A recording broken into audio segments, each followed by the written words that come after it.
So Masters of the Universe Revolution is right around the corner, and it looks to be underperforming based on the numbers we're seeing on the trailers. The trailer for the first season got 9 million views, while this one's been out for about a week and hasn't even cracked 500,000, and it doesn't look like it's going to. So it looks like most people have jumped ship, which must be really rough for the team, but honestly there was so much unnecessary drama surrounding the show, to the point where it left a bad taste in a lot of people's mouths. So can you really blame people for not coming back? Especially with this team's terrible attitude. Honestly, I think if Kevin Smith hadn't attacked Clownfish TV the way he did, things wouldn't have been as bad, because that's when all the drama started, and they keep trying to blame Clownfish for this. All they did was tweet about some rumors they heard, while openly admitting that these were rumors and they might not be true, but just to give people a heads up, especially since there seemed to be confirmation coming out of PowerCon saying that Teela was the main character. Despite all the marketing having a heavy focus on He-Man,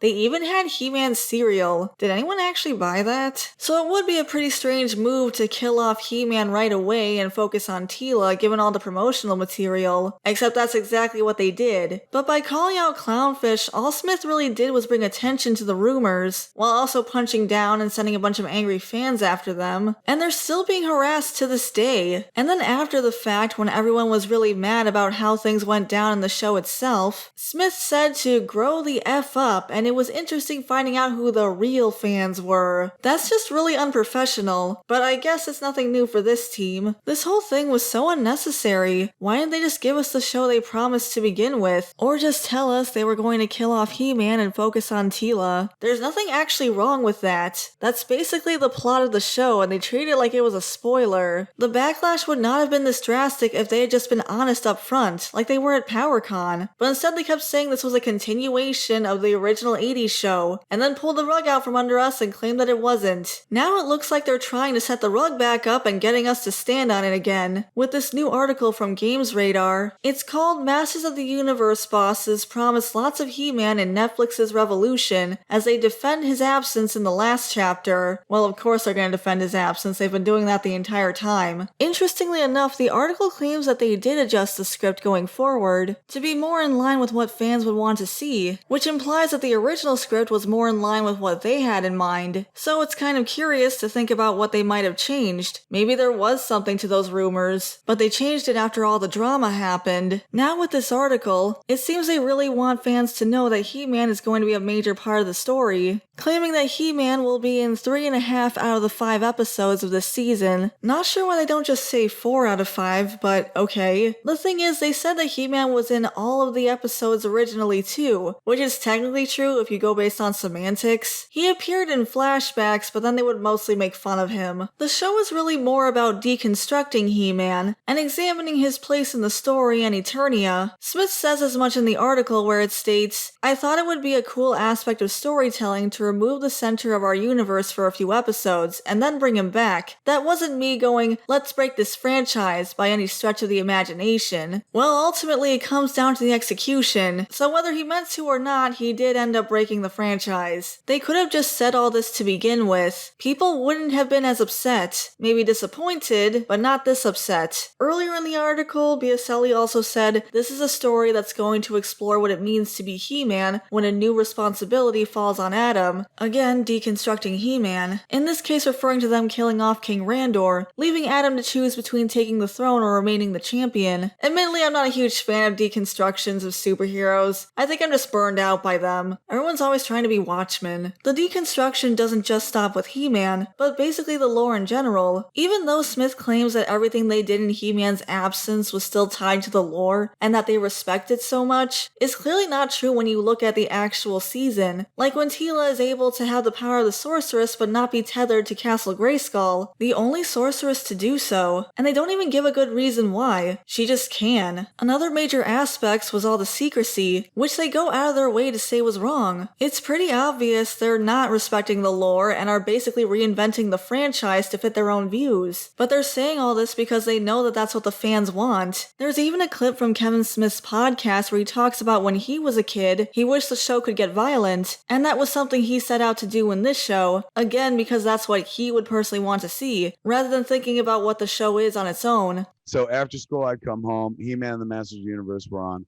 I watched every episode. I would hate watch most of it because I was like, this show's for babies, man. Why won't they stab each other?